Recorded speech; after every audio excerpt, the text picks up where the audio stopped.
ਬਹੁਤ ਹੀ ਸਤਿਕਾਰਯੋਗ ਗੁਰੂ ਰੂਪ ਗੁਰੂ ਸਾਰੇ ਖਾਲਸਾ ਜੀਓ। ਆਓ ਸਭ ਤੋਂ ਪਹਿਲਾਂ ਗੁਰਦੇਵ ਪਾਤਸ਼ਾਹ ਦੀ ਬਖਸ਼ਿਸ਼ ਪਿੱਤਰ ਫਤਿਹ ਬੁਲੰਦ ਕਰੀਏ। ਪਿਆਰ ਸਹਿਤ ਆਖਣਾ ਜੀ ਵਾਹਿਗੁਰੂ ਜੀ ਕਾ ਖਾਲਸਾ ਵਾਹਿਗੁਰੂ ਜੀ ਕੀ ਫਤਿਹ।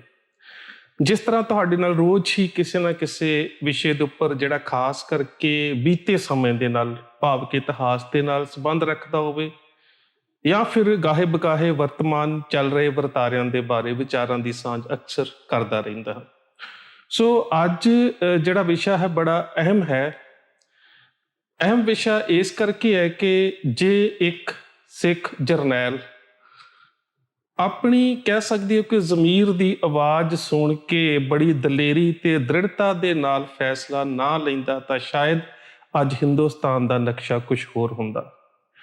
ਸ਼ਾਇਦ ਅੱਜ ਅਸੀਂ ਜਿਹੜੇ ਗੁਰਧਾਮਾਂ ਦੇ ਦਰਸ਼ਨ ਕਰਨ ਦੇ ਵਾਸਤੇ ਖੁੱਲ੍ਹੇਆਮ ਜਾਂਦੇ ਹਾਂ, ਸ਼ਾਇਦ ਸਾਡੇ ਉੱਪਰ ਪਾਬੰਦੀਆਂ ਲੱਗ ਚੁੱਕੀਆਂ ਹੁੰਦੀਆਂ ਔਰ ਸ਼ਾਇਦ ਇਤਿਹਾਸ ਦੇ ਵਿੱਚੋਂ ਬਹੁਤ ਸਾਰੇ ਪਿੰਡਾਂ ਦਾ ਨਾਮੋ ਨਿਸ਼ਾਨ ਜਿਹੜਾ ਜਾਂ ਮਿਟ ਚੁੱਕਾ ਹੁੰਦਾ ਜਾਂ ਬਦਲ ਚੁੱਕਾ ਹੁੰਦਾ। ਸੋ ਘਟਨਾ ਨੂੰ ਸਾਰੀ ਨੂੰ ਸਮਝਣ ਦੇ ਵਾਸਤੇ 1962 ਤੋਂ ਸ਼ੁਰੂ ਕਰਨਾ ਪਵੇਗਾ, ਜਦੋਂ ਚੀਨ ਦੀ ਭਾਰਤ ਦੇ ਨਾਲ ਜੰਗ ਹੋਈ ਤੇ ਸਹੀ ਅਰਥਾਂ ਦੇ ਵਿੱਚ ਜੇਕਰ ਜੰਗ ਦਾ ਮੁਲਾਂਕਣ ਕੀਤਾ ਜਾਵੇ ਤਾਂ ਭਾਰਤ ਉਹ ਜੰਗ ਜਿੱਤ ਨਹੀਂ ਸਕਿਆ। ਬਹੁਤ ਸਾਰਾ ਇਲਾਕਾ ਭਾਰਤ ਨੂੰ ਗਵਾਉਣਾ ਪਿਆ ਤੇ ਜਦੋਂ ਇਹ ਪਤਾ ਲੱਗਾ ਕਿ ਭਾਰਤ ਜਿਹੜਾ ਹੈ ਉਹ ਫੌਜੀ ਤਾਕਤ ਦੇ ਵਿੱਚ ਇੰਨਾ ਸਮਰੱਥ ਨਹੀਂ ਹੈਗਾ ਤਾਂ ਉਸ ਵੇਲੇ ਫਿਰ ਪਾਕਿਸਤਾਨ ਨੇ ਵੀ ਕਿਸੇ ਨਾ ਕਿਸੇ ਰੂਪ ਦੇ ਵਿੱਚ ਭਾਰਤ ਦੇ ਨਾਲ ਜੰਗੀ ਮੁਹਾਜ਼ ਦੇ ਉੱਪਰ ਮੁੱਠਭੇੜਾਂ ਜਿਹੜੀਆਂ ਵਧਾ ਦਿੱਤੀਆਂ। ਪਹਿਲੀ ਕੋਸ਼ਿਸ਼ ਜਿਹੜੀ ਹੈ ਉਹ ਤਕਰੀਬਨ 1964 ਦੇ ਵਿੱਚ, ਵੈਸੇ ਤਾਂ ਇਸ ਤੋਂ ਪਹਿਲਾਂ ਵੀ 47-48 ਦੇ ਵਿੱਚ ਵੀ ਕਸ਼ਮੀਰ ਵਾਲੇ ਪਾਸੇ ਬਹੁਤ ਵੱਡੀਆਂ ਕੋਸ਼ਿਸ਼ਾਂ ਹੋ ਚੁੱਕੀਆਂ ਸੀ, ਪਰ 1964 ਦੇ ਵਿੱਚ ਬਹੁਤ ਕਹਿ ਸਕਦੇ ਹੋ ਕਿ ਵੱਡੀ ਗਿਣਤੀ ਦੇ ਵਿੱਚ ਮੁੱਠਭੇੜਾਂ ਹੋਣੀਆਂ ਜਾਂ ਫਿਰ ਉੱਧਰੋਂ ਘੁਸਪੈਠੀਆਂ ਦਾ ਇੱਧਰ ਆਉਣਾ ਜਿਹੜਾ ਸੀ ਉਹ ਸ਼ੁਰੂ ਹੋ ਗਿਆ। ਬੇਸ਼ੱਕ ਉਹਨਾਂ ਦਾ ਨਾਰਾ ਇਹੀ ਸੀ ਕਿ ਕਸ਼ਮੀਰ ਨੂੰ ਆਜ਼ਾਦ ਕਰਵਾਉਣਾ ਹੈ, ਪਰ ਆ ਜਾ ਕੇ ਉਸ ਵੇਲੇ ਜਿਹੜਾ ਪਾਕਿਸਤਾਨ ਦਾ ਰਾਸ਼ਟਰਪਤੀ ਅਯੂਬ ਖਾਨ, ਉਸ ਵੇਲੇ ਜਿਹੜਾ ਫੌਜ ਦਾ ਮੁਖੀ ਮੂਸਾ, ਉਹਦੇ ਤੋਂ ਇਲਾਵਾ ਜਿਹੜਾ ਪਾਕਿਸਤਾਨ ਦਾ ਪ੍ਰਧਾਨ ਮੰਤਰੀ ਭੁੱਟੋ, ਇਹ ਸਾਰੇ ਹੀ ਚਾਹੁੰਦੇ ਸਨ ਕਿ ਕਿਸੇ ਨਾ ਕਿਸੇ ਰੂਪ ਦੇ ਵਿੱਚ ਹੁਣ ਹਿੰਦੁਸਤਾਨ ਦੀ ਜਿਹੜੀ ਆ ਕਮਜ਼ੋਰੀ ਜਿਹੜੀ ਹੈ ਉਸ ਨੂੰ ਸਮਝਦਾ ਹੋਇਆ ਇਹਨਾਂ ਦੇ ਇਲਾਕੇ ਦੇ ਉੱਪਰ ਕਾਬਜ਼ ਹੋਇਆ ਜਾਵੇ। ਸੋ ਉਦੋਂ ਪੰਜਾਬ ਦੇ ਹਾਲਾਤ ਅੱਜ ਵਰਗੇ ਨਹੀਂ ਸੀ। ਜੇਕਰ ਉਸ ਸਮੇਂ ਦੇ ਹਾਲਾਤਾਂ ਦੇ ਵਿੱਚ ਅਸੀਂ ਸਰਹੱਦਾਂ ਦੇ ਉੱਪਰ ਜਿਹੜੀ ਪੰਜਾਬ ਦੇ ਲੋਕਾਂ ਨੇ ਜਿਸ ਤਰ੍ਹਾਂ ਦੇ ਨਾਲ ਮਦਦ ਕੀਤੀ ਆ, ਫੌਜੀ ਜਰਨੈਲ ਵੀ ਕਹਿੰਦੇ ਨੇ ਕਿ ਜੇਕਰ ਖੇਮਕਰਨ ਤੋਂ ਲੈ ਕੇ ਸਾਰੇ ਕਹਿ ਸਕਦੇ ਹੋ ਕਿ ਜੰਮੂ ਕਸ਼ਮੀਰ ਤੱਕ ਦੇ ਇਲਾਕੇ ਤੱਕ ਜੇਕਰ ਸਰਹੱਦਾਂ ਦੇ ਉੱਪਰ ਬੈਠੇ ਪੰਜਾਬ ਦੇ ਲੋਕ ਜਿਹੜੇ ਨੇ ਫੌਜ ਦੀ ਮਦਦ ਨਾ ਕਰਦੇ ਤੇ ਫੌਜ ਦਾ ਜਿੱਤਣਾ ਅਸੰਭਵ ਸੀ, ਕਿਉਂਕਿ ਪਾਕਿਸਤਾਨੀ ਫੌਜ ਜਿਹੜੀ ਹੈ ਕਾਫੀ ਧੁਰ ਅੰਦਰ ਤੱਕ ਆਉਣ ਦੀ ਸਮਰੱਥਾ ਰੱਖਦੀ ਸੀ ਔਰ ਖਾਸ ਕਰਕੇ ਉਹਨਾਂ ਦੇ ਕੋਲ ਉਸ ਸਮੇਂ ਪੈਟਰਨ ਟੈਂਕ ਸਨ ਜਿਹੜੇ ਅਮਰੀਕਾ ਨੇ ਉਹਨਾਂ ਨੂੰ ਦਿੱਤੇ ਸਨ ਤੇ ਅਮਰੀਕਾ ਨੇ ਉਹ ਟੈਂਕ 1950 ਦੇ ਵਿੱਚ ਤਿਆਰ ਕੀਤੇ ਸੀ ਤੇ ਜਿਹੜਾ ਉਸ ਦਾ ਬਣਾਉਣ ਵਾਲਾ ਸੀ, ਡਿਜ਼ਾਈਨ ਕਰਨ ਵਾਲਾ ਸੀ ਜਾਰਜ ਐਸ ਪੈਟਨ, ਉਹਦੇ ਨਾਮ ਦੇ ਉੱਪਰ ਉਸ ਟੈਂਕ ਦਾ ਨਾਮ ਰੱਖਿਆ ਸੀ। ਸੋ ਉਹਨਾਂ ਦੇ ਵਿੱਚ ਅੱਜ ਦੇ ਹਿਸਾਬ ਦੇ ਨਾਲ ਬੜੀ ਨਵੀਨਤਮ ਟੈਕਨੋਲੋਜੀ ਸੀ, ਖਾਸ ਕਰਕੇ ਇਨਫਰਾਰੈਡ ਸਿਸਟਮ ਲੱਗਾ ਸੀ ਕਿ ਉਹ ਰਾਤ ਨੂੰ ਵੀ ਉਹਦੇ ਵਿੱਚ ਵੇਖਣ ਦੀ ਸਮਰੱਥਾ ਸੀ ਕਿ ਹਨੇਰੇ ਦੇ ਵਿੱਚ ਵੀ ਉਸ ਨੂੰ ਚਲਾਇਆ ਜਾ ਸਕਦਾ ਸੀ। ਸੋ ਤਕਰੀਬਨ ਜੇਕਰ ਅਸੀਂ ਜੰਗ ਤੋਂ ਬਾਅਦ ਵੀ ਪਾਕਿਸਤਾਨ ਦੇ ਹੋਏ ਖਰਚੇ ਦਾ ਹਿਸਾਬ ਕਿਤਾਬ ਲਾਈਏ ਜਾਂ ਜਿੰਨੇ ਜੰਗੀ ਹਥਿਆਰ ਉਸ ਨੇ ਉਸ ਸਮੇਂ ਅਮਰੀਕਾ ਦੇ ਕੋਲੋਂ ਖਰੀਦੇ ਤੇ ਜਿਸ ਨਾਲ ਉਸਨੇ ਇਸ ਭਾਰਤ ਦੇ ਨਾਲ ਜੰਗ ਦੇ ਵਿੱਚ ਵਰਤੋਂ ਕੀਤੀ, ਉਸ ਸਮੇਂ 300 ਲੱਖ ਡਾਲਰ ਦਾ ਜਿਹੜਾ ਖਰਚਾ ਉਹ ਤਕਰੀਬਨ ਉਸ ਦੀਆਂ ਖਬਰਾਂ ਜਿਹੜੀਆਂ ਅਖਬਾਰਾਂ ਦੇ ਵਿੱਚ ਛਪੀਆਂ। ਹੁਣ ਇਸ ਸਾਰੀ ਜੰਗ ਦੇ ਵਿੱਚ ਇੱਕ ਬਹੁਤ ਹੀ ਅਹਿਮ ਭੂਮਿਕਾ ਨਿਭਾਉਣ ਵਾਲੇ ਜਰਨੈਲ ਦੀ ਗੱਲ ਕਰਨੀ ਹੈ, ਉਹ ਹੈ ਲੈਫਟੀਨੈਂਟ ਜਨਰਲ ਸਰਦਾਰ ਹਰਬਖਸ਼ ਸਿੰਘ। ਇਸ ਜਰਨੈਲ ਦੇ ਉੱਪਰ ਜੇਕਰ ਤੁਸੀਂ ਸਾਰੇ ਹੀ ਵਰਤਾਰੇ ਨੂੰ ਵਾਚਣਾ ਹੋਵੇ ਤਾਂ 3-4 ਕਿਤਾਬਾਂ ਪੜ੍ਹਨੀਆਂ ਬਹੁਤ ਜ਼ਰੂਰੀ ਨੇ। 2 ਉਹਨਾਂ ਦੀਆਂ ਆਪਣੀਆਂ ਲਿਖੀਆਂ ਹੋਈਆਂ ਨੇ, ਇੱਕ ਹੈ ਵਾਰ ਡਿਸਪੈਚਸ, ਇਹ ਸਾਰੀਆਂ ਐਮਾਜ਼ੋਨ ਦੇ ਉੱਪਰ ਅਵੇਲੇਬਲ ਨੇ। ਦੂਸਰੀ ਹੈ ਇਨ ਦਾ ਲਾਈਨ ਆਫ ਡਿਊਟੀ। ਤੀਸਰੀ ਕਿਤਾਬ ਪੰਜਾਬੀ ਦੇ ਵਿੱਚ ਹੈ ਜੋ ਬ੍ਰਿਗੇਡੀਅਰ ਕੁਲਦੀਪ ਸਿੰਘ ਕਾਲੂ ਨੇ ਲਿਖੀ ਹੈ ਤੇ ਚੌਥੀ ਕਿਤਾਬ ਪੰਜਾਬ ਦੇ ਮੁੱਖ ਮੰਤਰੀ ਕੈਪਟਨ ਅਮਰਿੰਦਰ ਸਿੰਘ ਦੀ ਉਸ ਵੇਲੇ ਦੀ ਲਿਖੀ ਹੈ ਜਦੋਂ ਇਹ ਫੌਜ ਦੇ ਵਿੱਚ ਸੀ। ਉਸ ਕਿਤਾਬ ਦਾ ਨਾਮ ਹੈ ਲੈਸਟ ਵੀ ਫੋਰਗੇਟ। ਸੋ ਇਹ 4 ਕਿਤਾਬਾਂ ਨੇ। ਜੇਕਰ ਇਹਨਾਂ 4 ਕਿਤਾਬਾਂ ਨੂੰ ਪੜ੍ਹਨ ਦਾ ਮੌਕਾ ਮਿਲੇ ਤਾਂ ਤੁਹਾਡੇ ਸਾਹਮਣੇ ਬਹੁਤ ਸਾਰੇ ਜਿਹੜੇ ਕਹਿ ਸਕਦੇ ਹੋ ਕਿ ਹਾਲਾਤ ਜਿਹੜੇ ਨੇ ਉਹ ਸਾਹਮਣੇ ਆ ਜਾਣਗੇ। ਸੋ ਗੱਲ ਉੱਥੋਂ ਸ਼ੁਰੂ ਕਰਦੇ ਹਾਂ ਕਿ ਜਿਸ ਵੇਲੇ ਭਾਰਤ ਦੀ ਚੀਨ ਦੇ ਕੋਲੋਂ ਹਾਰ ਹੋ ਗਈ ਤਾਂ ਪਾਕਿਸਤਾਨ ਨੇ ਸੋਚਿਆ ਕਿ ਫੌਜੀ ਸ਼ਕਤੀ ਦੇ ਵਿੱਚ ਕਮਜ਼ੋਰ ਹੈ ਤੇ ਹਮਲਾ ਕਰਕੇ ਜਿੱਤੇ ਹੋਏ ਇਲਾਕੇ ਜਿਹੜੇ ਨੇ ਵਾਪਸ ਲਏ ਜਾ ਸਕਦੇ ਨੇ। ਸੋ 1 ਸਤੰਬਰ 1965 ਨੂੰ ਪਾਕਿਸਤਾਨ ਨੇ ਸ਼ੰਭ ਜੋੜੀਆਂ ਵਾਲੇ ਪਾਸੇ ਜਿਹੜਾ ਸੀ ਉਹ ਹਮਲਾ ਕਰ ਦਿੱਤਾ ਜਿਸ ਵੇਲੇ, ਤੇ ਉਸ ਵੇਲੇ ਜਿਹੜਾ ਭਾਰਤ ਦਾ ਪ੍ਰਧਾਨ ਮੰਤਰੀ ਸੀ ਉਹ ਲਾਲ ਬਹਾਦਰ ਸ਼ਾਸਤਰੀ ਸੀ ਤੇ ਫੌਜ ਦਾ ਮੁਖੀ ਜਿਹੜਾ ਉਹ JN ਚੌਧਰੀ ਸੀ।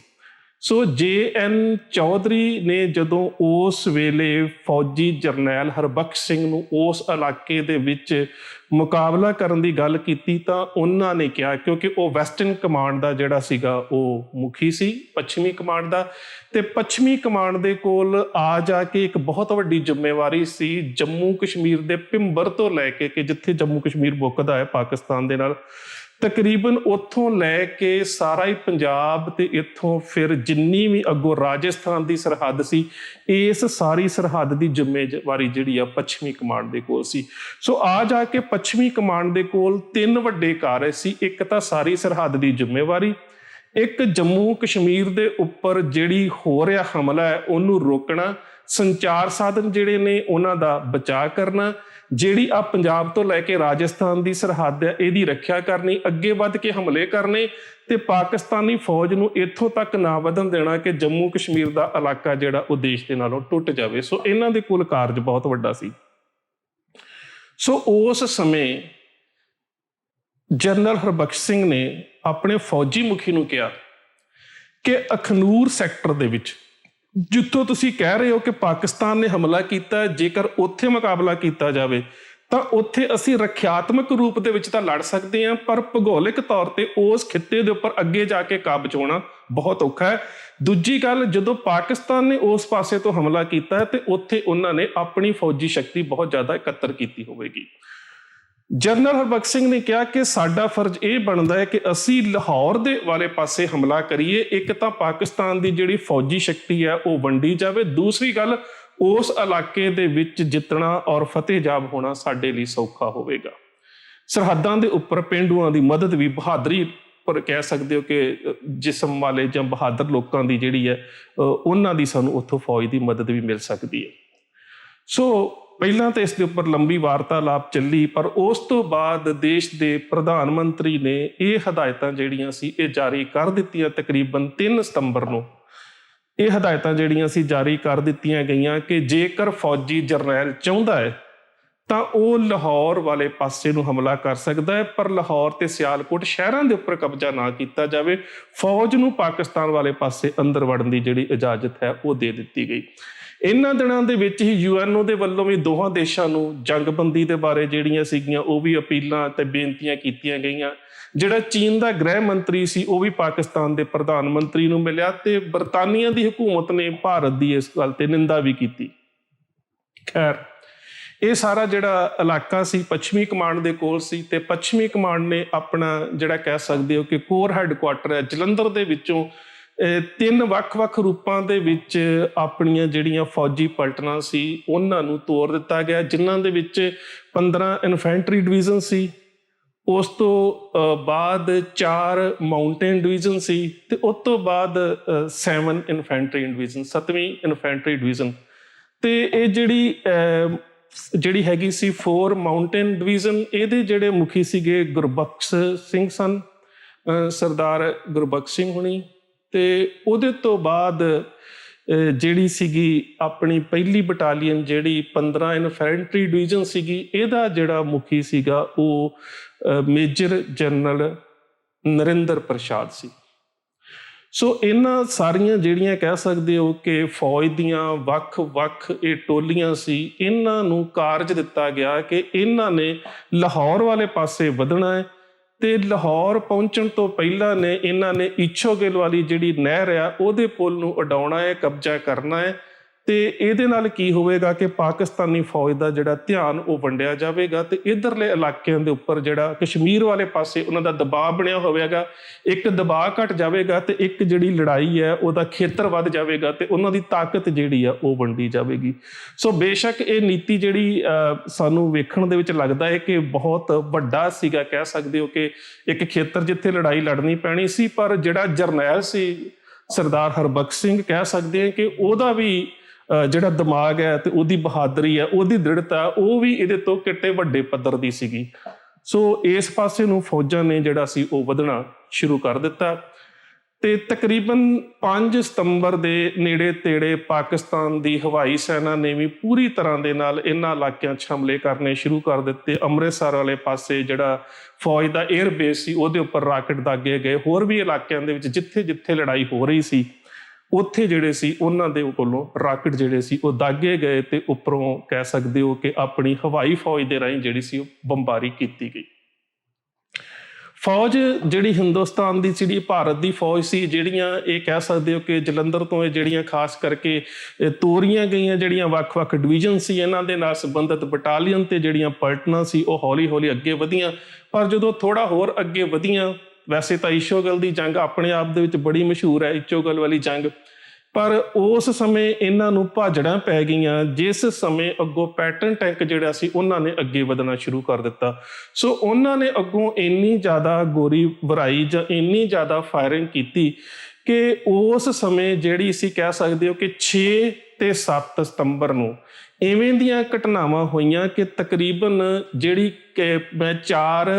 ਮਾਊਂਟੇਨ ਡਿਵੀਜ਼ਨ ਦੀ ਗੱਲ ਕੀਤੀ ਆ, ਉਹਦਾ ਤਕਰੀਬਨ ਕਹਿ ਸਕਦੇ ਹੋ ਕਿ ਤੀਸਰਾ ਹਿੱਸਾ ਜਿਹੜੀ ਫੌਜ ਸੀ ਉਹ ਮੈਦਾਨ ਛੱਡ ਕੇ ਭੱਜ ਗਈ।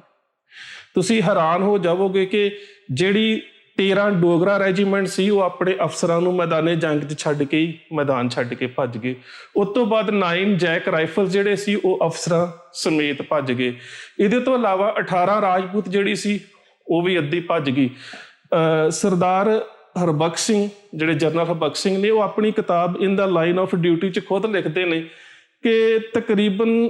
ਜਿਹੜੀ ਇੱਕ ਖਾਸ ਕਰਕੇ ਇੱਕ ਡਿਵੀਜ਼ਨ ਦਾ ਜਿਹੜਾ ਹੈ ਉਹ ਤਕਰੀਬਨ ਅੱਧਾ ਭਾਗ ਜਿਹੜਾ ਕਰੀਬ ਅੱਧਾ ਭਾਗ ਜਿਹੜਾ ਉਹ ਮੈਦਾਨੇ ਜੰਗ ਦੇ ਵਿੱਚੋਂ ਭੱਜ ਗਿਆ। ਹੁਣ ਉਸ ਸਮੇਂ ਜਦੋਂ ਇਸ ਡਿਵੀਜ਼ਨ ਦੀਆਂ ਇੰਨੀਆਂ ਜ਼ਿਆਦਾ ਕਹਿ ਸਕਦੇ ਹੋ ਕਿ ਨਫਰੀ ਮੈਦਾਨੇ ਜੰਗ ਨੂੰ ਛੱਡ ਕੇ ਭੱਜ ਗਈ, ਤਾਂ ਉਸ ਵੇਲੇ ਜਿਹੜੇ ਇਸ ਡਿਵੀਜ਼ਨ ਦੇ ਮੁਖੀ ਸੀ ਉਹ ਸਰਦਾਰ ਗੁਰਬਖਸ਼ ਸਿੰਘ ਸਨ। ਤੇ ਸਰਦਾਰ ਗੁਰਬਖਸ਼ ਸਿੰਘ ਜਿਹੜੇ ਸੀ ਉਹਨਾਂ ਨੇ ਫਿਰ ਉਸ ਵੇਲੇ ਕਹਿ ਸਕਦੇ ਹੋ ਕਿ ਇੱਕ ਸੰਦੇਸ਼ ਭੇਜਿਆ, ਜਿਹੜੇ ਉਸ ਵੇਲੇ ਦੇ ਲੈਫਟੀਨੈਂਟ ਜਨਰਲ ਹਰਬਖਸ਼ ਸਿੰਘ ਜਿਹੜੇ ਪੱਛਮੀ ਕਮਾਂਡ ਦੇ ਮੁਖੀ ਸਨ, ਜਿਨ੍ਹਾਂ ਦਾ ਕਹਿ ਸਕਦੇ ਹੋ ਕਿ ਇਸ ਵਿਖਿਆਨ ਦੇ ਵਿੱਚ ਖਾਸ ਜ਼ਿਕਰ ਹੈ। ਉਹਨਾਂ ਨੂੰ ਸੰਦੇਸ਼ ਭੇਜਿਆ ਕਿ ਜਾਂ ਤਾਂ ਜਿਹੜੀ 4 ਮਾਊਂਟੇਨ ਡਿਵੀਜ਼ਨ ਹੈ ਜਾਂ ਇਹਨੂੰ ਤਬਦੀਲ ਕਰ ਦਿੱਤਾ ਜਾਵੇ ਤੇ ਜਾਂ ਫਿਰ ਕੋਈ ਹੋਰ ਹੱਲ ਲੱਭਿਆ ਜਾਵੇ, ਕਿਉਂਕਿ ਇਹਦੇ ਵਿੱਚੋਂ ਬਹੁਤ ਸਾਰੇ ਜਵਾਨ ਜਿਹੜੇ ਨੇ ਉਹ ਖਦੇੜੇ ਜਾ ਚੁੱਕੇ ਨੇ, ਜਾਂ ਕਹਿ ਸਕਦੇ ਆ ਕਿ ਮੈਦਾਨ ਛੱਡ ਕੇ ਜਿਹੜੇ ਨੇ ਉਹ ਭੱਜ ਗਏ ਨੇ। ਸੋ ਜਦੋਂ ਇਹ ਸਾਰਾ ਕੁਝ ਹੋ ਰਿਹਾ ਸੀ ਤਾਂ ਇਹਦਾ ਜਿਹੜਾ ਇਹ ਵਾਲਾ ਹਿੱਸਾ ਹੈ ਇਹ ਕੈਪਟਨ ਅਮਰਿੰਦਰ ਸਿੰਘ, ਕਿਉਂਕਿ ਇਹ ਉਸ ਵੇਲੇ ਲੈਫਟੀਨੈਂਟ ਜਨਰਲ ਹਰਬਖਸ਼ ਸਿੰਘ ਦਾ ਕਹਿ ਸਕਦੇ ਹੋ ਕਿ ਇੱਕ ਨਿੱਜੀ ਸਹਾਇਕ ਸੀ, ਔਰ ਇਹਨੇ ਵੀ ਆਪਣੀ ਕਿਤਾਬ ਲੈਸਟ ਵੀ ਫੋਰਗੇਟ 'ਤੇ ਜ਼ਿਕਰ ਕੀਤਾ ਹੈ ਕਿ ਜਦੋਂ ਇਹ ਸੰਦੇਸ਼ ਇਸ ਫੌਜ ਦੇ ਕਮਾਂਡਰ ਨੂੰ ਮਿਲਿਆ ਤਾਂ ਆਪ ਜੌਂਗਾ ਚਲਾ ਕੇ ਉਹ ਮੌਕੇ ਦੇ ਉੱਪਰ ਪਹੁੰਚਿਆ। ਉਹਨਾਂ ਦੇ ਨਾਲ ਸਰਦਾਰ ਜੋਗਿੰਦਰ ਸਿੰਘ ਜਿਹੜੇ ਸੀਗੇ ਲੈਫਟੀਨੈਂਟ ਜਨਰਲ ਉਹ ਬੈਠੇ ਹੋਏ ਸੀ, ਤੇ ਕੈਪਟਨ ਅਮਰਿੰਦਰ ਸਿੰਘ ਜਿਹੜੇ ਉਸ ਵੇਲੇ ADC ਸੀ ਇਹਨਾਂ ਦੇ, ਉਹ ਵੀ ਪਿਛਲੀ ਸੀਟ ਦੇ ਉੱਪਰ ਬੈਠੇ ਹੋਏ ਸੀ। ਤੇ ਕਹਿੰਦੇ ਵੀ ਅਸੀਂ ਉਸ ਜਗ੍ਹਾ ਦੇ ਉੱਪਰ ਪਹੁੰਚੇ ਜਿੱਥੋਂ ਕਿ ਇਹ ਸਾਰੀਆਂ ਜਿਹੜੀਆਂ ਕਹਿ ਸਕਦੇ ਹੋ ਕਿ ਫੌਜੀ ਟੁਕੜੀਆਂ ਜਿਹੜੀਆਂ ਉਹ ਖਦੇੜੀਆਂ ਜਾ ਚੁੱਕੀਆਂ ਸੀ। ਤੇ ਰਸਤੇ ਦੇ ਵਿੱਚ ਜਾਂਦਿਆਂ ਕਹਿੰਦੇ ਕਿ ਸਾਡੇ ਉੱਪਰ ਵੀ ਕਹਿ ਸਕਦੇ ਹੋ ਕਿ ਬਹੁਤ ਜ਼ਿਆਦਾ ਹਵਾਈ ਫੌਜ ਦਾ ਜਿਹੜਾ ਖਤਰਾ ਸੀਗਾ। ਤੇ ਉਸ ਖਤਰੇ ਦੇ ਦੌਰਾਨ ਉਹ ਇਹ ਵੀ ਲਿਖਦਾ ਹੈ ਕਿ ਜੇਕਰ ਉਸ ਸਮੇਂ ਜਨਰਲ ਹਰਬਖਸ਼ ਸਿੰਘ ਆਪ ਡਰਾਈਵਰੀ ਨਾ ਕਰਦਾ, ਜੌਂਗੇ ਨੂੰ ਆਪ ਨਾ ਚਲਾਉਂਦਾ, ਤੇ ਕਹਿੰਦਾ ਮੇਰੇ ਖਿਆਲ ਦੇ ਨਾਲ ਅਸੀਂ ਸੁਰੱਖਿਅਤ ਉਸ ਜਗ੍ਹਾ ਦੇ ਉੱਪਰ ਪਹੁੰਚ ਹੀ ਨਹੀਂ ਸਕਦੇ ਕਿ ਜਿੰਨੀ ਬਹਾਦਰੀ ਦੇ ਨਾਲ ਤੇ ਜਿੰਨੀ ਤੇਜ਼ੀ ਦੇ ਨਾਲ ਉਹ ਜੌਂਗੇ ਦੇ ਉੱਪਰ ਉਸ ਜਗ੍ਹਾ ਦੇ ਉੱਪਰ ਪਹੁੰਚੇ ਜਿੱਥੇ ਇਸ ਬਟਾਲੀਅਨ ਦਾ ਡਿਵੀਜ਼ਨ ਦਾ ਹੈੱਡਕੁਆਟਰ ਸੀ ਤੇ ਜਿੱਥੋਂ ਇਹ ਖਿੰਡ ਚੁੱਕੇ ਸੀ। ਕਹਿੰਦਾ ਕਿ ਰਸਤੇ ਦੇ ਵਿੱਚ, ਹੁਣ ਇਹ ਗੱਲ ਜਿਹੜਾ ਹੈ ਇਹ ਜਨਰਲ ਹਰਬਖਸ਼ ਸਿੰਘ ਆਪਣੀ ਕਿਤਾਬ ਇਨ ਦਾ ਲਾਈਨ ਆਫ ਡਿਊਟੀ ਦੇ ਵਿੱਚ ਲਿਖਦਾ ਹੈ ਕਿ ਰਸਤੇ ਦੇ ਵਿੱਚ ਕਈ ਜਗ੍ਹਾ ਤੇ ਐਸੀਆਂ ਵੇਖੀਆਂ ਕਿ ਗੱਡੀਆਂ ਨੂੰ ਅੱਗਾਂ ਲੱਗੀਆਂ ਸੀ। ਅੱਗ ਲੱਗੀ ਗੱਡੀ 'ਚੋਂ ਭੱਜਣਾ ਤਾਂ ਚਲੋ ਠੀਕ ਹੈ, ਫੌਜੀ ਨੇ ਜਾਨ ਬਚਾਉਣ ਵਾਸਤੇ ਭੱਜਣਾ ਹੁੰਦਾ, ਪਰ ਕਈ ਗੱਡੀਆਂ ਇਵੇਂ ਦੀਆਂ ਸੀ ਜਿਨ੍ਹਾਂ ਦੇ ਵਿੱਚ ਕਹਿੰਦਾ ਖਾਸ ਕਰਕੇ ਕੁਝ ਆਰਮਰ ਗੱਡੀਆਂ ਜਿਹੜੀਆਂ APC ਹੁੰਦੀਆਂ, ਆਰਮਰ ਪਰਸਨਲ ਕੈਰੀਅਰ, ਮੈਂ ਇਵੇਂ ਦੇ ਵੇਖੇ ਕਿ ਉਹਨਾਂ ਦੀ ਚਾਬੀ ਵਿੱਚ ਸੀ ਤੇ ਫੌਜੀ ਜਿਹੜੇ ਛੱਡ ਕੇ ਉਹ ਜਾ ਚੁੱਕੇ ਸੀ। ਤੇ ਜਦੋਂ ਉਸ ਜਗ੍ਹਾ ਦੇ ਉੱਪਰ ਪਹੁੰਚਿਆ ਤੇ ਜਿਹੜਾ ਇਹਨਾਂ ਦਾ ਮੇਜਰ ਜਨਰਲ ਸੀ ਨਰਿੰਦਰ ਪ੍ਰਸਾਦ, ਉਹਦੀ ਜਿਹੜੀ ਆ ਖੋਜਬੀਨ ਸ਼ੁਰੂ ਹੋਈ। ਹੁਣ ਤੁਸੀਂ ਵੇਖੋ ਕਿ ਉਹ ਜੰਗ ਹੈ ਜਿਸ ਜੰਗ ਦੇ ਵਿੱਚੋਂ ਡੋਗਰੇ, ਕੁਝ ਰਾਜਪੂਤ, ਕੁਝ ਹੋਰ ਜਿਹੜੀਆਂ ਕਹਿ ਸਕਦੇ ਹੋ ਕਿ ਫੌਜੀ ਟੁਕੜੀਆਂ ਦੇ ਜਵਾਨ ਉਹ ਪੈਟਰਨ ਟੈਂਕਾਂ ਤੋਂ ਡਰਦੇ ਹੋਏ ਮੈਦਾਨ ਛੱਡ ਕੇ ਭੱਜ ਗਏ। ਕੁਝ ਐਸੇ ਵੀ ਸੀ ਜਿਨ੍ਹਾਂ ਨੂੰ ਇਹ ਪਤਾ ਲੱਗਾ ਕਿ ਉਹਨਾਂ ਨੂੰ ਹੁਣ ਜੰਗ ਦੇ ਮੁਹਾਜ਼ ਦੇ ਉੱਪਰ ਜਾਣਾ ਪਵੇਗਾ, ਤੇ ਉਹਨਾਂ ਨੇ ਸਾਬਣ ਵਾਲਾ ਪਾਣੀ ਪੀ ਕੇ ਇਹ ਬਹਾਨਾ ਲਾ ਦਿੱਤਾ ਕਿ ਅਸੀਂ ਸਰੀਰਕ ਤੌਰ ਤੇ ਬਿਮਾਰ ਹਾਂ, ਕਿਸੇ ਨੂੰ ਦਸਤ ਲੱਗੇ ਹੋਏ ਨੇ, ਕਿਸੇ ਨੂੰ ਪੇਟ ਦਰਦ ਹੈ। ਸੋ ਜਿਹੜਾ ਜਨਰਲ ਹਰਬਖਸ਼ ਸਿੰਘ ਹੈ ਖੁਦ ਆਪਣੀ ਕਿਤਾਬ ਦੇ ਵਿੱਚ ਲਿਖਦਾ ਹੈ ਕਿ ਇੰਜ ਲੱਗਦਾ ਸੀ ਕਿ ਇਹ ਇਲਾਕਾ ਹਾਰਿਆ ਜਾ ਰਿਹਾ ਹੈ, ਸਾਰੀ ਫੌਜ ਜਿਹੜੀ ਖਿੱਡੀ ਪਈ ਸੀ। ਇਹ ਗੱਲ ਕੈਪਟਨ ਅਮਰਿੰਦਰ ਸਿੰਘ ਵੀ ਆਪਣੀ ਕਿਤਾਬ ਦੇ ਵਿੱਚ ਲਿਖਦਾ ਹੈ ਕਿ ਇੰਜ ਲੱਗਦਾ ਸੀ ਕਿ ਜਿਹੜੀ ਜੰਗੀ ਰਣਨੀਤੀ ਤਿਆਰ ਕੀਤੀ ਗਈ ਸੀ ਉਹ ਸਾਰੀ ਟੁੱਟ ਚੁੱਕੀ ਸੀ, ਉਹ ਸਾਰੀ ਜਿਹੜੀ ਆ ਖਿੰਡ ਚੁੱਕੀ ਸੀ, ਤੇ ਉੱਥੋਂ ਦੁਬਾਰਾ ਜਿੱਤਣਾ ਜਾਂ ਜਿੱਤ ਦੀ ਆਸ ਬਹੁਤ ਔਖੀ ਸੀ। ਪਰ ਇਸ ਜਰਨੈਲ ਨੇ ਇੰਨਾ ਜ਼ਿਆਦਾ ਹੌਸਲਾ ਵਿਖਾਇਆ ਕਿ ਸਭ ਤੋਂ ਪਹਿਲਾਂ ਤਾਂ ਕੁਛ ਜਿਹੜੇ ਖਿੰਡੇ ਹੋਏ ਲੋਕ ਸੀ ਉਹਨਾਂ ਨੂੰ ਇਕੱਠਿਆਂ ਕੀਤਾ। ਫਿਰ ਜਿਹੜਾ ਕਹਿ ਸਕਦੇ ਹੋ ਕਿ 4th ਜਿਹੜੀ ਹੈਗੀ ਸੀਗੀ ਆਪਣੀ ਮਾਊਂਟੇਨ ਬਟਾਲੀਅਨ, ਉਹਦਾ ਜਿਹੜਾ ਮੁਖੀ ਸੀ ਗੁਰਬਖਸ਼ ਸਿੰਘ, ਉਸ ਨੂੰ ਮਿਲੇ, ਉਸ ਨੂੰ ਹੌਸਲਾ ਦਿੱਤਾ ਕਿ ਕੋਈ ਗੱਲ ਨਹੀਂ, ਅਸੀਂ ਮੈਦਾਨੇ ਜੰਗ 'ਚ ਲੜਨਾ, ਇਹ ਛੋਟੀਆਂ ਵੱਡੀਆਂ ਮੁੱਠਭੇੜਾਂ ਨਹੀਂ, ਕਈ ਵਾਰੀ ਦੁਸ਼ਮਣ ਅੱਗੇ ਆ ਜਾਂਦਾ, ਕਈ ਵਾਰੀ ਆਪ ਅੱਗੇ ਚਲੇ ਜਾਂਦੇ। ਬਹੁਤ ਹੀ ਜ਼ਿਆਦਾ ਸਹਿਜ ਤੇ ਸੰਜਮ ਦੇ ਨਾਲ ਉਸ ਨੂੰ ਸਮਝਾਇਆ। ਤੇ ਉਸ ਤੋਂ ਬਾਅਦ ਜਿਹੜੀ 15 ਇਨਫੈਂਟਰੀ ਡਿਵੀਜ਼ਨ ਸੀ ਉਹਦਾ ਜਰਨੈਲ ਹੀ ਗਵਾਚਿਆ ਹੋਇਆ ਸੀ, ਉਹ ਸੀ ਨਰਿੰਦਰ ਪ੍ਰਸਾਦ। ਕਿਤੇ ਤੁਹਾਨੂੰ ਇਨ ਦਾ ਲਾਈਨ ਆਫ ਡਿਊਟੀ ਕਿਤਾਬ ਪੜ੍ਹਨ ਦਾ ਮੌਕਾ ਮਿਲੇ, ਮੈਂ ਬਾਰ-ਬਾਰ ਕਿਤਾਬ ਦਾ ਨਾਂ ਇਸ ਕਰਕੇ ਲੈ ਰਿਹਾ ਕਿ ਇਸ ਕਿਤਾਬ ਨੂੰ ਪੜ੍ਹਿਓ ਜ਼ਰੂਰ। ਤੇ ਉਸ ਕਿਤਾਬ ਦੇ ਵਿੱਚ ਉਹ ਜ਼ਿਕਰ ਕਰਦੇ ਨੇ ਕਿ ਮੈਂ ਇਸ ਨੂੰ ਲੱਭਣ ਦੀ ਕੋਸ਼ਿਸ਼ ਕੀਤੀ ਵੀ ਕਿੱਥੇ ਗਿਆ, ਬਾਅਦ 'ਚ ਇਹ ਗਿਆ ਕਿਵੇਂ, ਤੇ ਬਾਅਦ 'ਚ ਗੱਲ ਸਾਂਝੀ ਕਰਦੇ ਹਾਂ। ਪਰ ਕੈਪਟਨ ਅਮਰਿੰਦਰ ਸਿੰਘ ਆਪਣੀ ਕਿਤਾਬ ਦੇ ਵਿੱਚ ਲਿਖਦਾ ਹੈ ਕਿ ਮੈਨੂੰ ਕਿਹਾ ਗਿਆ ਕਿ ਉਹਨੂੰ ਲੱਭ ਕੇ ਲਿਆਂਦਾ ਜਾਵੇ, ਤੇ ਕਹਿੰਦਾ ਮੈਂ ਇੱਕ ਕਮਾਦ ਦੇ ਵਿੱਚੋਂ, ਜਿਸ ਕਮਾਦ ਦੇ ਵਿੱਚ ਪਾਣੀ ਲੱਗਾ ਹੋਇਆ ਸੀਗਾ, ਤੇ ਉਸ ਚਿੱਕੜ ਦੇ ਵਿੱਚੋਂ ਇਹਨੂੰ ਕੱਢ ਕੇ ਲਿਆਂਦਾ, ਤੇ ਇਹਨੇ ਆਪਣੀ ਟੋਪੀ ਵੀ ਇਹਦੇ ਸਿਰ ਤੇ ਨਹੀਂ ਸੀ। ਜੋ ਵੀ ਆਰਮੀ ਦੇ ਕਹਿ ਸਕਦੇ ਹੋ ਕਿ ਬੈਜ ਜਾਂ ਜਿੰਨੇ ਵੀ ਚਿੰਨ੍ਹ ਹੁੰਦੇ ਨੇ ਸਰੀਰ ਦੇ ਉੱਪਰ ਜਿਨ੍ਹਾਂ ਤੋਂ ਪਤਾ ਲੱਗੇ ਕਿ ਇਹ ਇੱਕ ਫੌਜੀ ਜਰਨੈਲ ਹੈ, ਕੁਝ ਵੀ ਨਹੀਂ ਸੀ। ਹਰਬਖਸ਼ ਸਿੰਘ ਆਪਣੀ ਕਿਤਾਬ ਦੇ ਵਿੱਚ ਲਿਖਦੇ ਨੇ, ਜਿਹੜੀ ਕੈਪਟਨ ਅਮਰਿੰਦਰ ਸਿੰਘ ਦੀ ਕਿਤਾਬ ਹੈ ਉਸ ਕਿਤਾਬ ਦਾ ਨਾਮ ਹੈ ਲੈਸਟ ਵੀ ਫੋਰਗੇਟ। ਪਰ ਜਨਰਲ ਹਰਬਖਸ਼ ਸਿੰਘ ਆਪਣੀ ਕਿਤਾਬ 'ਚ ਲਿਖਦੇ ਨੇ, ਕਹਿੰਦੇ ਨੇ ਕਿ ਜਦੋਂ ਇਹਨੂੰ ਨਰਿੰਦਰ ਪ੍ਰਸਾਦ ਜਿਹੜਾ ਸੀ ਇਹਨੂੰ ਕੱਢ ਕੇ ਕਮਾਦ ਦੇ ਵਿੱਚੋਂ ਚਿੱਕੜ ਨਾਲ ਲਿਬੜੇ ਹੋਏ ਨੂੰ ਮੇਰੇ ਸਾਹਮਣੇ ਲਿਆਂਦਾ, ਤੇ ਕਹਿੰਦੇ ਮੈਂ ਕਿਹਾ ਤੂੰ ਜਰਨੈਲ ਹੈ ਕਿ ਕੁੱਲੀ ਆ, ਤੇਰੀ ਫੌਜੀ ਟੋਪੀ ਕਿੱਥੇ ਗਈ, ਤੇਰੇ ਬੈਜ ਕਿੱਥੇ ਗਏ, ਤੇਰੀ ਵਰਦੀ ਦਾ ਕੀ ਹਾਲ ਆ, ਤੇਰੇ ਚਿਹਰੇ ਦਾ ਕੀ ਹਾਲ ਆ, ਤੂੰ ਇੰਨਾ ਡਰਿਆ। ਕਹਿੰਦੇ ਇੰਨੇ ਚਿਰ ਨੂੰ ਉੱਪਰੋਂ ਹਵਾਈ ਸੈਨਾ ਦਾ ਕੋਈ ਪਾਕਿਸਤਾਨੀ ਹਵਾਈ ਸੈਨਾ ਦਾ ਜਹਾਜ਼ ਲੰਘਿਆ, ਤੇ ਇਹ ਮੋਢੇ ਨੂੰ ਫੜ ਕੇ ਮੈਨੂੰ ਧੂਣ ਲੱਗਾ। ਕਹਿੰਦੇ ਮੈਂ ਕਿਹਾ ਖਲੋ, ਇੱਥੇ ਭੱਜਣ ਕਿੱਥੇ ਲੱਗਾ, ਇੱਥੇ ਖਲੋ, ਹੌਸਲੇ 'ਚ ਰਹਿ, ਤੈਨੂੰ ਲੜਨਾ ਪੈਣਾ। ਸੋ ਉਸ ਵੇਲੇ ਇਹ ਤਕਰੀਬਨ ਕਹਿ ਸਕਦੇ ਹੋ ਕਿ ਇਹ 7 ਸਤੰਬਰ ਦੀ ਗੱਲ ਹੈ। 7 ਸਤੰਬਰ ਨੂੰ ਜਨਰਲ ਹਰਬਖਸ਼ ਸਿੰਘ ਜਿਹੜਾ ਆਪ ਇਸ ਮੁਹਾਏ ਦੇ ਉੱਪਰ ਰਿਹਾ, ਸਾਰੇ ਜਗ੍ਹਾ ਦੇ ਉੱਪਰ ਜਾ ਕੇ ਜਿਹੜੀਆਂ ਵੀ ਫੌਜੀ ਟੁਕੜੀਆਂ ਲੜ ਰਹੀਆਂ ਸੀ ਉਹਨਾਂ ਨੂੰ ਹੌਸਲਾ ਦਿੱਤਾ, ਉਹਨਾਂ ਨੂੰ ਜੰਗੀ ਰਣਨੀਤੀ ਸਮਝਾਈ। ਔਰ ਫਿਰ ਤਕਰੀਬਨ 8 ਤੇ 9 ਨੂੰ ਜਿਹੜੀਆਂ ਇਹ ਕਹਿ ਸਕਦੇ ਹੋ ਕਿ ਫੌਜੀ ਟੁਕੜੀਆਂ ਸੀ ਇਹਨਾਂ ਨੇ ਇਸ ਇਲਾਕੇ ਦੇ ਵਿੱਚ ਵਧੀਆ ਮੁਕਾਬਲਾ ਕੀਤਾ। ਐਂਟੀ ਟੈਂਕ ਮਾਈਨ ਜਿਹੜੀਆਂ ਸੀਗੀਆਂ ਉਹ ਜ਼ਮੀਨਦੋਜ਼ ਉਹ ਦਬਾਈਆਂ ਗਈਆਂ। ਪਾਕਿਸਤਾਨ ਦੇ ਕਾਫੀ ਸਾਰੇ ਟੈਂਕਾਂ ਦਾ ਨੁਕਸਾਨ ਹੋਇਆ, ਖਾਸ ਕਰਕੇ ਆਪਣਾ ਖੇਮਕਰਨ ਸੈਕਟਰ ਤੋਂ ਲੈ ਕੇ ਇਹ ਸਾਰਾ ਜਿਹੜਾ ਇਲਾਕਾ ਹੈ, ਇਸ ਸਾਰੇ ਇਲਾਕੇ ਦੇ ਵਿੱਚ ਇਹਨਾਂ ਨੇ ਫਿਰ ਦੁਬਾਰਾ ਟੈਂਕਾਂ ਨੂੰ ਬਹੁਤ ਜ਼ਿਆਦਾ ਅੱਗੇ ਨਾ ਵਧਣ ਦਿੱਤਾ। ਪਰ ਰਾਤ ਦਾ ਜਿਹੜਾ ਹਨੇਰਾ ਸੀ 8 ਤੇ 9 ਦੀ ਰਾਤ, ਉਸ ਹਨੇਰੇ ਦੇ ਵਿੱਚ, ਕਿਉਂਕਿ ਮੈਂ ਪਹਿਲਾਂ ਵੀ ਦੱਸ ਚੁੱਕਾ ਹੈ ਕਿ ਪੈਟਰਨ ਟੈਂਕ ਜਿਹੜੇ ਸੀਗੇ ਇਹਨਾਂ ਦੇ ਵਿੱਚ ਇਨਫਰਾਰੈਡ ਸਟਰਕਚਰ ਸੀਗਾ, ਜਿਹਦੇ ਕਰਕੇ ਰਾਤ ਨੂੰ ਨਾਈਟ ਵਿਜ਼ਨ ਸੀ, ਵੇਖਿਆ ਜਾ ਸਕਦਾ ਸੀ। ਇਹ ਟੈਂਕ ਫਿਰ ਕੁਝ ਇਲਾਕੇ ਦੇ ਵਿੱਚ ਅੱਗੇ ਆ ਗਏ ਤੇ ਤਕਰੀਬਨ 9 ਤਰੀਕ ਨੂੰ ਇਹ ਅਫਵਾਹ ਜਿਹੜੀ ਹੈ ਫੈਲਾ ਦਿੱਤੀ ਗਈ ਕਿ ਪਾਕਿਸਤਾਨ ਦਾ ਜਿਹੜਾ ਰਾਸ਼ਟਰਪਤੀ ਹੈ ਉਹਨੇ ਇਹ ਗੱਲ ਕਹਿ ਦਿੱਤੀ ਹੈ ਕਿ ਅਸੀਂ ਪਾਣੀਪਤ ਦੀ ਚੌਥੀ ਜੰਗ ਜਿਹੜੀ ਹੈ ਉਹ ਪਾਣੀਪਤ ਜਾ ਕੇ ਹੁਣ ਲੜਨੀ, ਹੁਣ ਚੌਥੀ ਲੜਾਈ ਹੋਵੇਗੀ ਕਿ ਪਾਣੀਪਤ ਤੱਕ ਅਸੀਂ ਪਹੁੰਚਾਂਗੇ। ਸੋ ਉਹਨਾਂ ਨੇ ਇਸ ਆਪਰੇਸ਼ਨ ਦਾ ਨਾਂ ਤਲਵਾਰ ਰੱਖਿਆ ਸੀ, ਤੇ ਇਹਦੇ ਵਿੱਚ ਉਹਨਾਂ ਨੇ ਆਪਣੇ 3 ਜਿਹੜੇ ਕੰਮ ਵੰਡੇ ਗਏ ਸੀ ਕਿ ਉਹਨਾਂ ਦੀ ਇੱਕ ਫੌਜੀ ਟੁਕੜੀ ਜਿਹੜੀ ਹੈ ਉਹ ਜਿੱਥੇ ਹਰੀਕੇ 2 ਦਰਿਆ ਮਿਲਦੇ ਨੇ ਉਸ ਪੁਲ ਦੇ ਉੱਪਰ ਕਬਜ਼ਾ ਕਰੇਗੀ, ਦੂਜੀ ਟੁਕੜੀ ਉਹ ਤੋਂ ਅੱਗੇ ਵੱਧ ਕੇ ਅੰਮ੍ਰਿਤਸਰ ਤੋਂ ਜਲੰਧਰ ਨੂੰ ਜਾਂਦਾ ਜਿਹੜਾ ਬਿਆਸ ਵਾਲਾ ਏਰੀਆ, ਬਿਆਸ ਵਾਲੇ ਪੁਲ ਤੇ ਕਬਜ਼ਾ ਕਰੇਗੀ, ਤੇ ਜਿਹੜੀ ਤੀਜੀ ਟੁਕੜੀ ਹੈ ਉਹ ਇਸੇ ਬਾਈਪਾਸ ਤੋਂ ਉੱਪਰੋਂ ਦੀ ਹੋਈ ਜਲੰਧਰ ਪਹੁੰਚ ਕੇ ਜਲੰਧਰ ਤੇ ਪਠਾਨਕੋਟ ਦਾ ਜਿਹੜਾ ਆਪਸ 'ਚ ਸੰਬੰਧ ਹੈ ਉਹਨੂੰ ਕੱਟ ਦੇਵੇਗੀ। ਸੋ ਉਹਨਾਂ ਦੀ ਆਪਰੇਸ਼ਨ ਤਲਵਾਰ ਦੇ ਵਿੱਚ ਇਹ ਰਣਨੀਤੀ ਸੀ। ਤੇ ਜਦੋਂ ਇਹ 3 ਹੀ ਪਾਸੇ ਕੱਟੇ ਜਾਂਦੇ ਨੇ ਤੇ ਜੰਮੂ ਕਸ਼ਮੀਰ ਆਪਣੇ ਆਪ ਹੀ ਹਿੰਦੁਸਤਾਨ ਤੋਂ ਵੱਖਰਾ ਹੋ ਜਾਂਦਾ ਹੈ। ਸੋ ਉਹ ਇਸ ਨੀਤੀ ਨਾਲ ਚੱਲ ਰਹੇ ਸੀ। ਤੇ ਦੂਜੇ ਪਾਸੇ ਜਿਹੜੇ ਇਹ ਜਨਰਲ ਹਰਬਖਸ਼ ਸਿੰਘ ਸੀ ਜਿਹੜੇ ਫੌਜ ਦੀ ਕਮਾਂਡ ਕਰ ਰਹੇ, ਇਹ ਆਪਣੇ ਤਰੀਕੇ ਦੇ ਨਾਲ ਲੜ ਰਹੇ ਸੀਗੇ। ਤੇ 9 ਸਤੰਬਰ ਦੀ ਰਾਤ ਨੂੰ